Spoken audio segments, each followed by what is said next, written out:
Magandang gabi po sa bawat isa. It's always a privilege na maatasan po na ating mahal na pastor. Tayo po tayong lahat and grab your King James Bible, amen. 2 Timothy chapter 3. 2 Timothy chapter 3, we'll read several verses from verse number 1 hanggang verse number 5. 2 Timothy. Nakita niyo na po, amen? Amen. Basahin po natin responsibly. I'm gonna read verse 1. You'll read verse 2 hanggang verse number 5 po tayo. Sabi po ng Bible sa verse number 1, "This know also that in the last days perilous times shall come." Verse 2.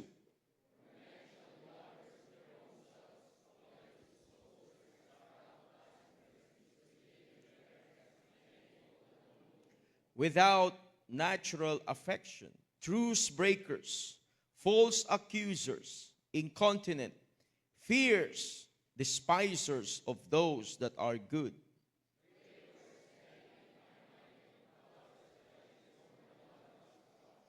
having a form of godliness, but denying the power thereof, from such turn away." Tayo po'y manalangin. Dakilang Diyos, salamat po Panginoon sa inyo pong pagkilos sa aming buhay.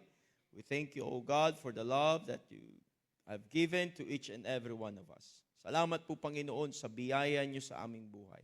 Salamat po, Panginoon, sa ginawa niyo sa buong maghapon at ngayon kami nasa bahay sambahan. Pagpalain niyo po inyong salita. Salamat po sa inyong mga anak na nagpahalaga sa pagdalo sa aming prayer meeting. Salamat po, Panginoon, sa privilege na binigay niyo sa amin. Bless you po, Panginoon, ng mensahe. Holy Spirit, kayo po manguna sa aming kalagitnaan. In Jesus' name I pray. Amen. Thank you po. You may be seated. Alam po natin na ang banal na kasulatan, ito po ay punong-puno ng mga katotohanan na pwede nating pag-aralan at makita natin ang ating sarili. Merong warning si Apostle Paul na dapat ay pansinin ng bawat isa. Perilous times shall come. At makita natin dito yung iba't ibang klase ng mga tao na dapat ay ating bantayan. Hindi ibig sabihin na tayo ay mananampalataya na, ay hindi na tayo maapektuhan ng ganitong klaseng mga tao. Kaya nga ito nilagay ng ating Panginoon sa banal na kasulatan upang ating pag-aralan at ating bantayan ang ating sarili na sa mga huling araw ay hindi tayo maging katulad nito. Now, ang focus po natin ay yung binanggit niya dito sa last phrase sa verse number 3. Ang sabi niya po dyan, sa verse number 3, yung last phrase, "despisers of those that are good." Can you imagine? There are persons that they despise those that are good. How come? In that person's normal mind, despise those that are good. And can you imagine, ganito ang ginagawa ng dyablo sa isang tao para dayain siya na yung siyang maganda ay sa tingin natin ay hindi kaaya-aya. Yung dapat sanang ating ginagawa ay makikita nating hindi dapat para sa atin. Ganon, nag-take advantage ang dyablo sa limited minds ng bawat isa sa atin. Tandaan natin, marami tayong hindi na kayang isipin natin, hindi na natin maipaliwanag, pero nababasa natin sa banal na kasulatan na kailangan nating tanggapin ng may pananampalataya. Ito ang pagkakataon ng dyablo ay nagtitake advantage sa atin. We may think that thing is good for us, but not in accordance to God's will. A very simple message tonight: don't despise those that are good. Nalaman natin sa mga huling araw, I am not that kind of person na sabihin na natin, covetous, boasters, proud, blasphemers, disobedient to parents, unthankful, unholy, without natural affection, truce breakers, false accusers. But how about despisers of those that are good?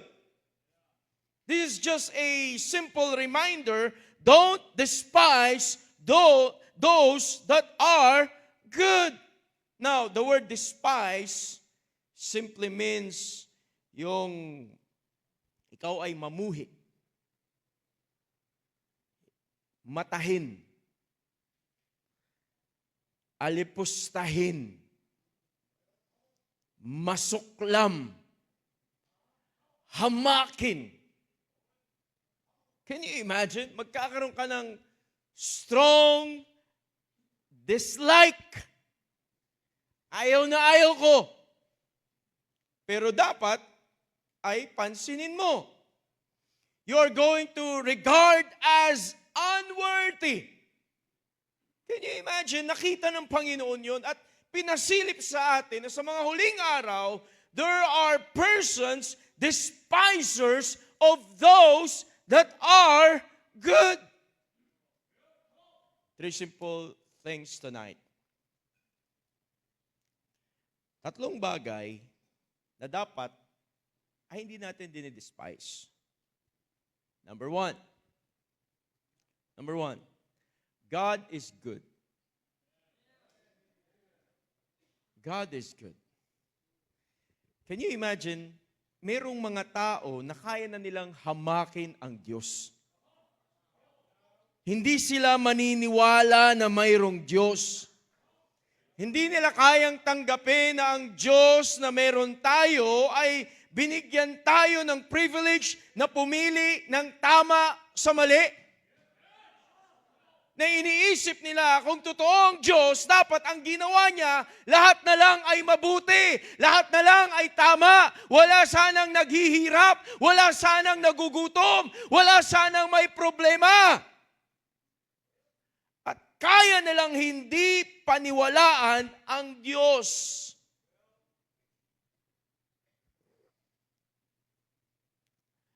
Sabi ng Bible sa Romans chapter 2 verse number 4.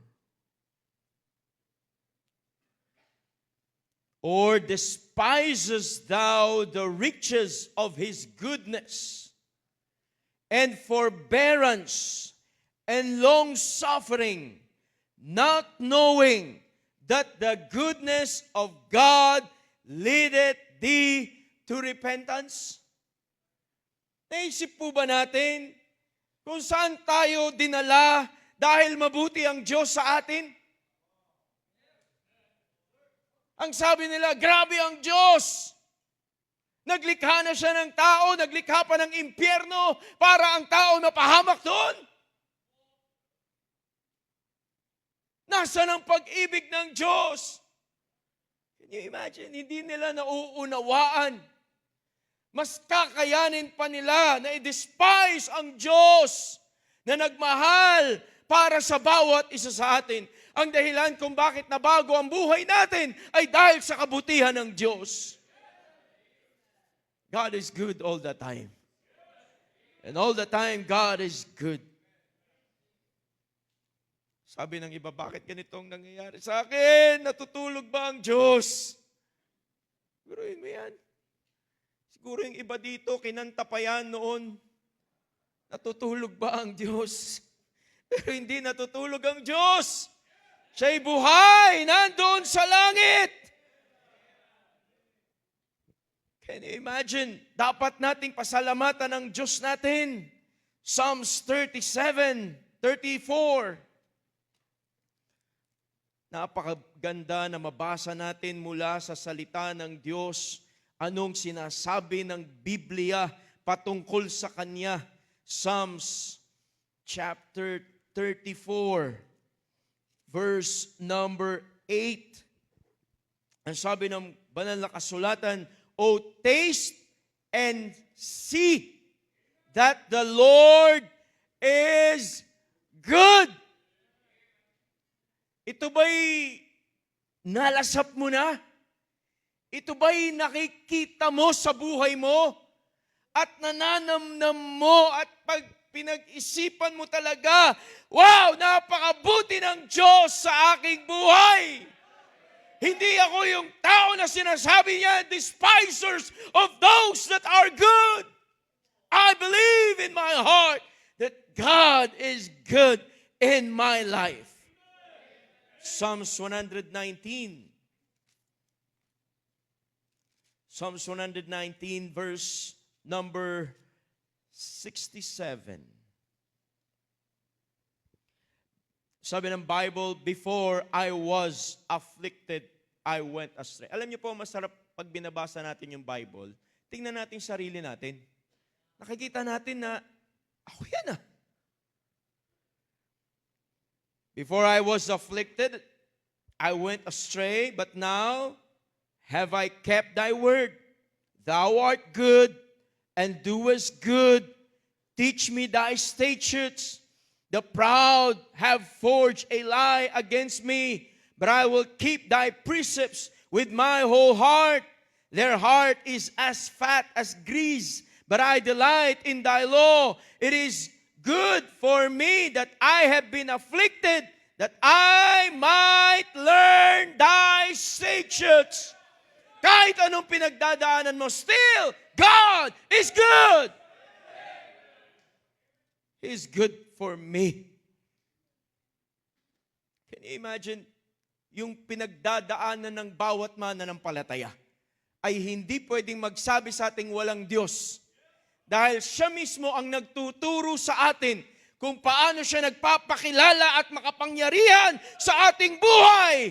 Can you imagine kung ikaw ay matagal ng mananampalataya na, ilan ng mga bagay ang tinuro sa iyo ng Diyos? Personal.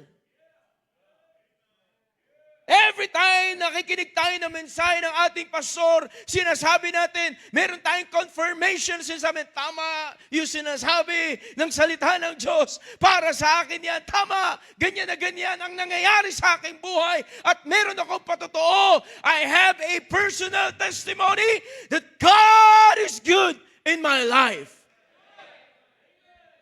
God is good. Pinatunayan niya, napakabuti niya sa atin nung siya'y namatay doon sa krus ng Kalbaryo. May apoy ng impyerno. Naisip ko tuloy yung nanay na sinunog niya yung kanyang pamilya at kanyang sarili. At kung yung mga anak niya ay hindi mananampalataya, yung habang sila'y nasusunog, nung sila'y namatay, impyerno ulit. Kaya't salamat mayroong church. Merong salita ng Diyos na kahit nandito pa lang tayo sa mundo, ay pwede tayong mabuhay na para tayong nasa langit. Pag nag-awitan tayo, pag nagkaroon tayo ng fellowship, at kung ano meron tayo sa simbahan, ay dadalhin din sa bawat tahanan. Magandang makarinig pa rin ng mga amen sa loob ng tahanan. Magandang makapakinig pa rin ng praise the Lord. Purihin natin ang Panginoon. Napakabuti ng Panginoon. Tingnan mo na kung anong ginawa ng Diyos sa buhay natin, sa ating family, at sa bawat individual. Tayo'y buhay na patutuo na magsasabi sa mundo na hindi pa nakakakilala sa Diyos that God is good. I am not that one person, the despisers of those that are good. Don't despise those that are good. For God so loved the world that He gave His only begotten Son, that whosoever believeth in Him should not perish but have everlasting life. Bakit mo tatanggihan ng Diyos? Hindi natin matatanggihan ng Diyos kasi napakabuti niya sa atin. Mahirap saktan ang persona na napakabuti sa ating buhay. Mahirap iwanan ang persona na siyang sinamahan tayo kahit doon sa mga pagkakataon na tayo umiiyak at tayo may problema. God is good to us. Number one, God is good. Number two, unity is good. Unity is good. Salamat tayo bilang mananampalataya at miyembro ng simbahang ito ay hinahamon ng Diyos na mag-unite. Alam niyo po, ang politics, kahit ano pang sabihin nating unity, nagdi-divide eh. Dating magkasama, unity, ngayon, magkaaway na. Pero salamat, sa bahay-sambahan, hindi. Sabi ng Bible, Psalms 133 verse 1, Behold, how good and how pleasant it is for brethren to dwell together in unity. Alam niyo po, nakakatuwang pagmasdan ang simbahan na isa ang layunin, isa ang purpose, isa ang goal, isa ang gustong ma-accomplish.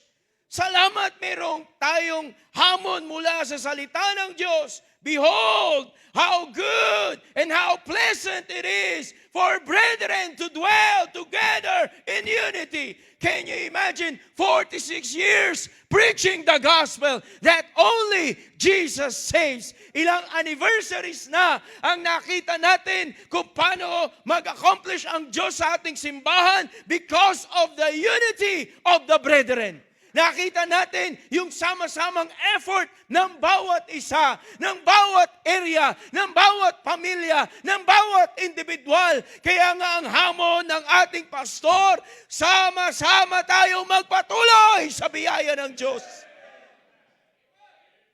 Hindi natin iiwanan ang gawain ng Panginoon. Ano sabi ng salita ng Diyos?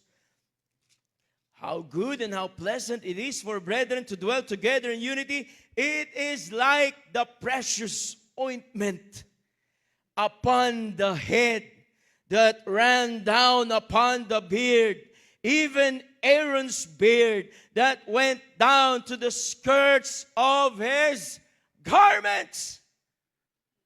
Can you imagine? Walang taong hindi mag-e-enjoy sa mabangong ointment. Nakikita ang simba. Kaya nga po sa ating church, maraming nakatingin. Maraming natutuwa. At yung inspiration nila sa pagtingin nila sa ating simbahan, ay nakikita nila na hindi lang ang ating pastor, hindi lang ang kanyang pamilya, kung hindi yung bawat pamilya sa ating simbahan, yung bawat ama ng tahanan, yung bawat ina ng tahanan, yung mga kabataan ay sama-sama sa simbahan. Kapag may sinet na goal ang ating pastor, ay nandun sa likod ang simbahan at sasabihin nila, sumusuporta po kami, pinapanalangin po namin yan. Sige po, pastor, gawin natin ang kalooban ng Diyos para sa kanyang kaluwalhatian. Salamat sa Panginoon. Hindi pa kailanman sinabi ni pastor, gusto kong i-announce sa darating na 2028, tatakbo ako bilang isang politician. Ang hamon sa atin parati sa gawain ng Diyos eh. Alam mong yun yung tamang direksyon eh. Yung gusto ng Panginoon para sa atin eh. Sasama tayo. Makikita natin yung pwedeng gawin ng Panginoon. It is like a precious ointment. Because we have the same mind, we have the same goal, we have one Lord, one faith, one baptism. Yan ang sinabi ng Bible sa Ephesians chapter 4. Tingnan niyo po, Ephesians.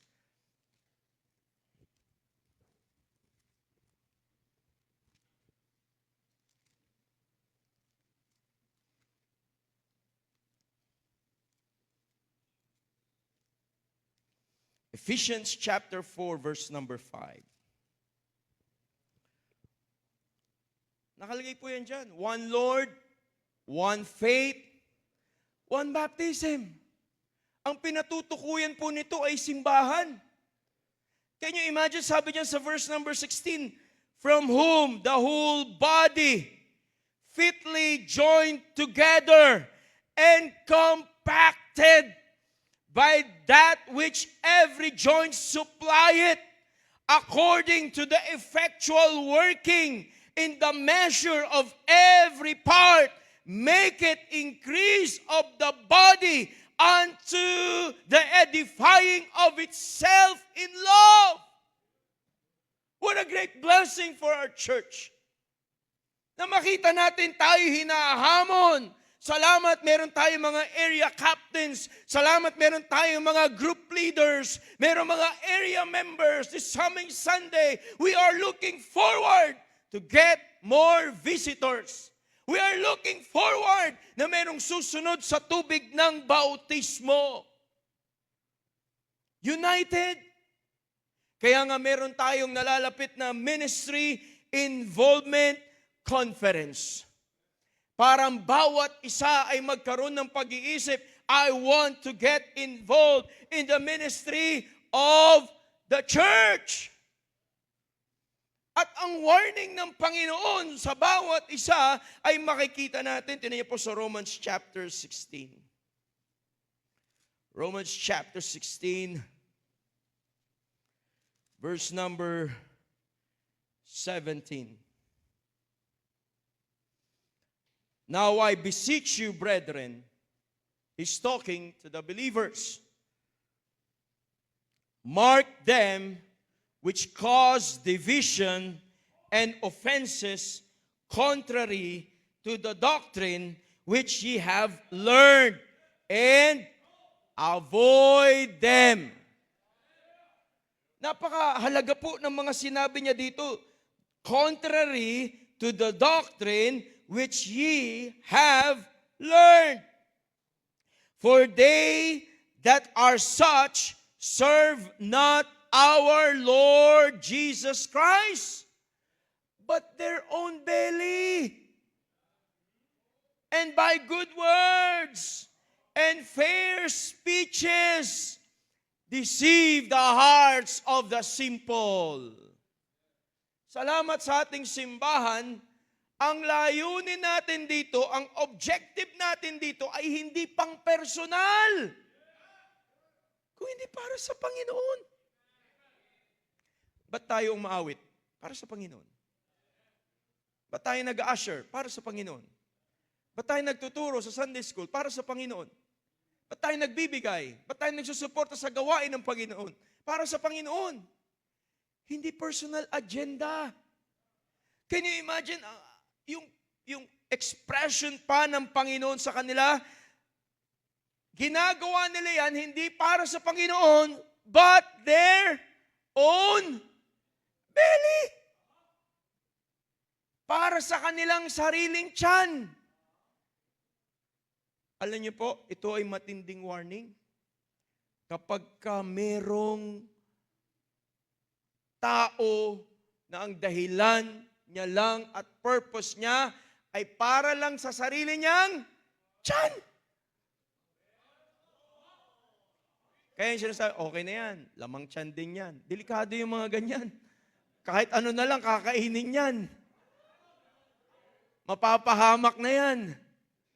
Pero salamat, alam natin yung dahilan saan tayo dinadala para yan makapagbigay luwalhati sa Diyos. Hindi yan personal agenda. Hindi yan sa Kanya lang. Sa Panginoon yan. Kaya ang hamon sa atin sa church ay napakaganda. Markahan natin ang mga maling doktrina. Kapag mali na ang doktrina ng kaligtasan, delikado yan. Can you imagine, merong mga nagtuturo na maraming paraan ng Diyos ng kaligtasan. Pag tinanong ka, ilan ang gospel?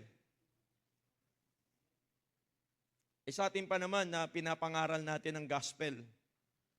Very particular tayo. Bigla kang merong makakasalubong, ilan ba ang gospel? Anong kaligtasan ba ang tinutukoy? Anong paraan ng kaligtasan ba? Para kanino ba yan? Sino bang kausap dyan? Pero yun yan. Meron lang iisang author ang Bible natin eh. Hindi naman to nagbago sa panahon eh. Hindi nakadepende sa panahon ang kaligtasan ng tao. It's always salvation by grace through faith. Salamat ang ating aklat na pinag-aaralan ay tinuturuan tayo ng separation. Mamuhay tayo ng kakaiba. Talagang pag ikaw ay mananampalataya at nag-aral ng salita ng Diyos, tuturuan kang manamit, tuturuan kang umawit, tuturuan kang umayos ng mga actions mo. Hindi na ikaw yung dating ikaw na sumasayaw pa, lalo ngayon may social media. Kaya nga kung ikaw ay mananampalataya, dapat hindi ka nakikita dyan na sumasayaw. At malulungkot ka pa, hindi man lang ako nilike ni Pastor. Ang ganda pa naman ng sayaw ko doon. Yung area captain ko, hindi ako pinapansin. Si self-pity ka pa, mali nga yung ginagawa mo. Salamat mayroong salita ng Diyos. Ang salita ng Diyos, hahamunin tayong maglingkod sa Panginoon. Kaya kung hindi ka maglilingkod sa Panginoon, alam mo, matagal ka ng miyembro ng simbahan, ay talagang nagigilty ka sa sarili mo. Gusto ko maglingkod sa Panginoon, gusto ko maglingkod sa Panginoon. Kaya nga yung emphasis sa atin ay gano'n na lang. Yung emphasis sa atin, sa ating Sunday services, meron tayong Sunday school, meron tayong worship service, meron tayong discipleship program, meron tayong divided Sunday school fellowship. Bihira na tayong makakita ng ganyan simbahan. Ngayon, meron tayong ministry involvement conference, pag-uusapan yung Sunday school, naisip ko, sabi ko, paano kayo ibang simbahan? Wala naman silang divided Sunday school fellowship. Pero sa atin, meron. That's why it's our privilege na i-enjoy natin kung anong mayroon tayo. At makisama tayo because unity is good. Ang pastor natin ay binigyan ng vision ng ating Panginoon na magkaroon ng divisions. Pero hindi dahilan para mag-divide tayo. Naka-divide tayo para mas marami tayong maakay na kaluluwa. Tayo ay kaisa sa pangangaral ng Ebanghelyo, sa pagbibigay at pagsuporta sa gawain ng Panginoon. Magkakaroon tayo ng Ministry Involvement Conference para marami tayong maakay ng mga kaluluwa, na maraming naglilingkod sa Panginoon, hindi lang para i-showcase yung kanilang talents, kung hindi totoong puso para sa gawain ng Panginoon. Number 1, God is good. Number 2, unity is good. Number 3, the last. Number 3, soul winning is good. Bakit may mga tao parang naiirita pag naririnig yung soul winning? Soul winning na naman. Ministry Involvement Conference, tapos soul winning. Soul winning is good. Tingnan niyo po, Isaiah. Isaiah chapter 52.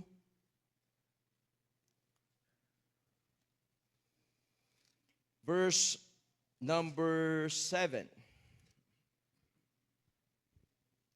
Sabi ng Bible, how beautiful upon the mountains are the feet of him that bringeth good tidings, that publisheth peace, and bringeth good tidings of good, that publisheth salvation, that saith unto Zion, thy God reigneth. Salamat sa Panginoon, binigyan tayo ng privilege to share the gospel. The gospel of the Lord Jesus Christ. Ang ipinamamahagi natin ay ang mensahe ng kaligtasan. Kaya nga kung merong maghahamak sa iyo, ayaw ka ba, soul winner? Ano yung soul winning na yan? Salamat sa Panginoon, merong talata mula sa Biblia. Hindi natin pwedeng baliwalain ang soul winning. Romans chapter 10. Romans chapter 10, verse number 15. How shall they preach except they be sent? As it is written, how beautiful are the feet of them that preach the gospel of peace and bring glad tidings of good things. Kaya nga salamat sa Panginoon, kapag ikaw ay nag-aakay ng kaluluwa, hindi ka mamamali. Pag ikaw ay nag-akay ng kaluluwa, kailanman hindi mali ang iyong ginagawa. Kung hindi mabuti, napakabuti ng iyong ginagawa. Kaya nga kahit sa ating church, na walang ibang emphasis sa atin, kundi mag-soul winning, mag-soul winning, mag-soul winning. Bata pa lang ako, naririnig ko na yung soul winning, soul winning, soul winning. Sinasabi ng ating pastor, let's keep the main thing, the main thing. Nung pumasok ako sa Bible College, marami ako naririnig na siyempre pag tumatalino ka na, di ba, dumadami na yung alam mo, sabi niyo, wala na ba tayong ibang gagawin kundi mag-soul winning? As I study my Bible, tama yung direksyon at tama yung pagkaaral at pagkaturo sa atin mula sa salita ng Diyos na parati tayong babalik sa soul winning, soul winning, soul winning, because soul winning is good. Let me remind you, ang soul winning na meron tayo, it's not a 1, 2, 3 salvation. Hindi ito yung easy believism. Natatanungin lang, sino sa inyong gustong tumanggap sa Panginoon? Sino gustong pumunta sa langit? Sige, yuko tayong lahat at mananalangin tayo. Hindi tayo 1, 2, 3 salvation.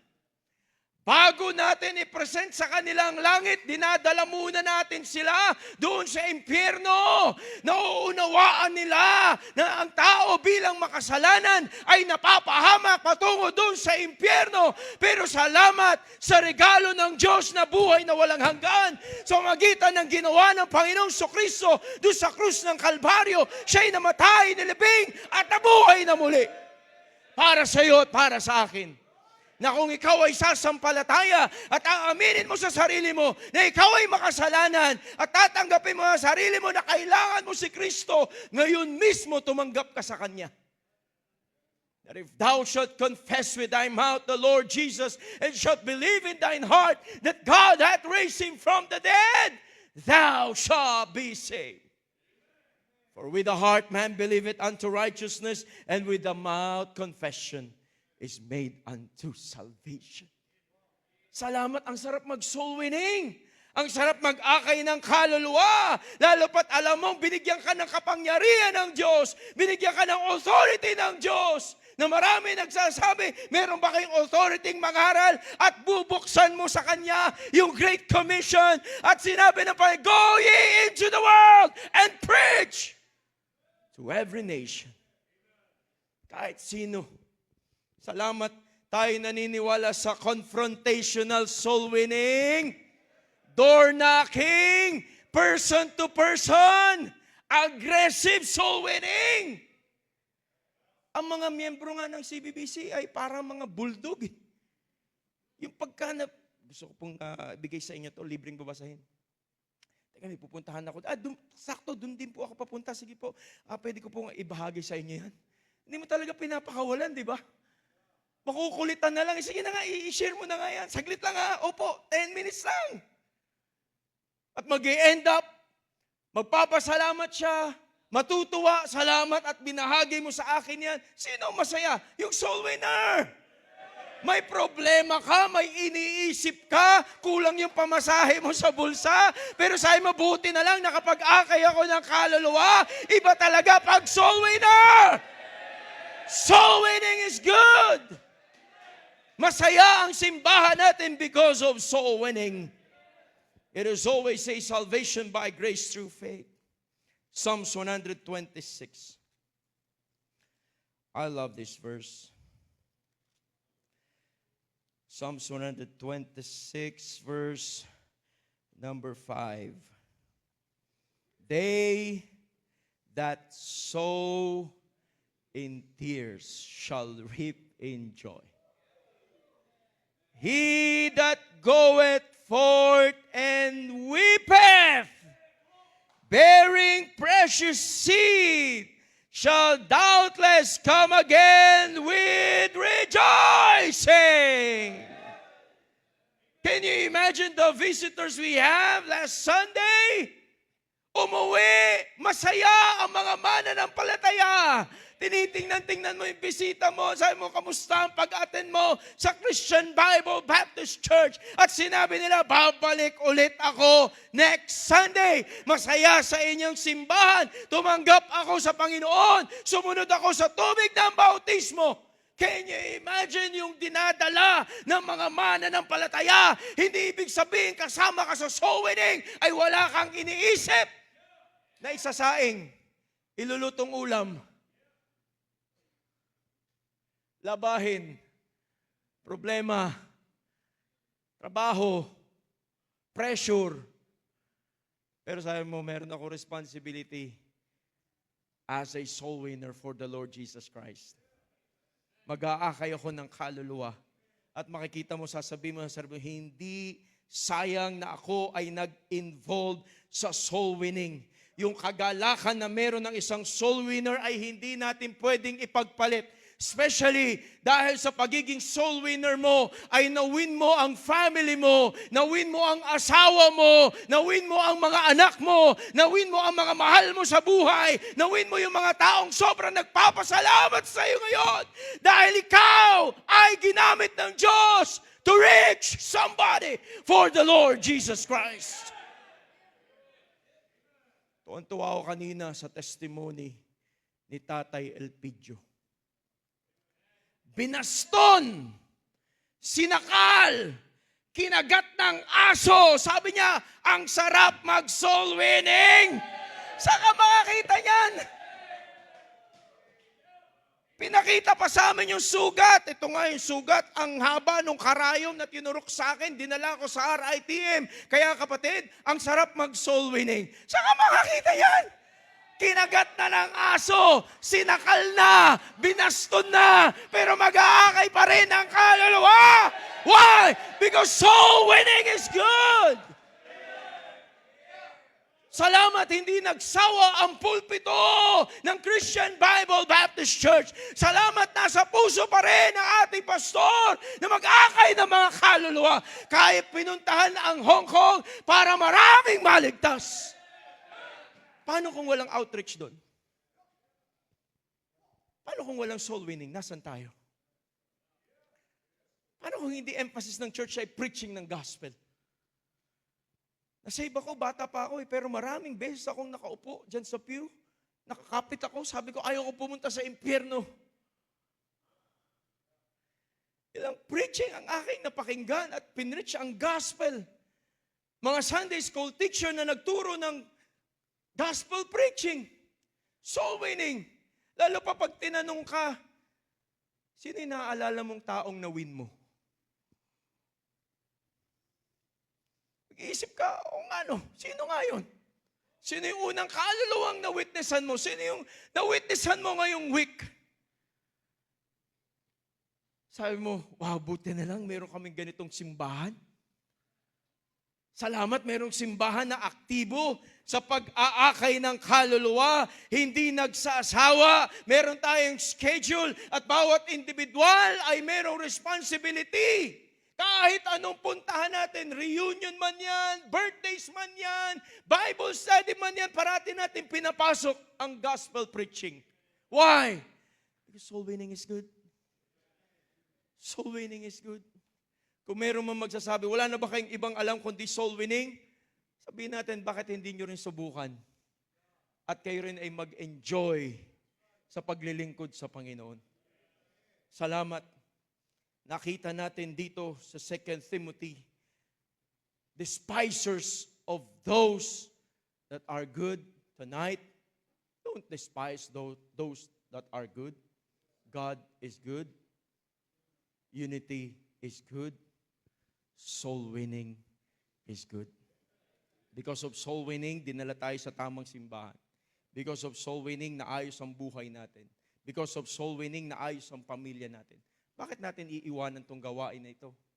Napakaset tayo ay hinahamon ng Panginoon mag-akay ng kaluluwa. Tayo po'y manalangin. Dakilang Diyos, salamat po sa inyong salita.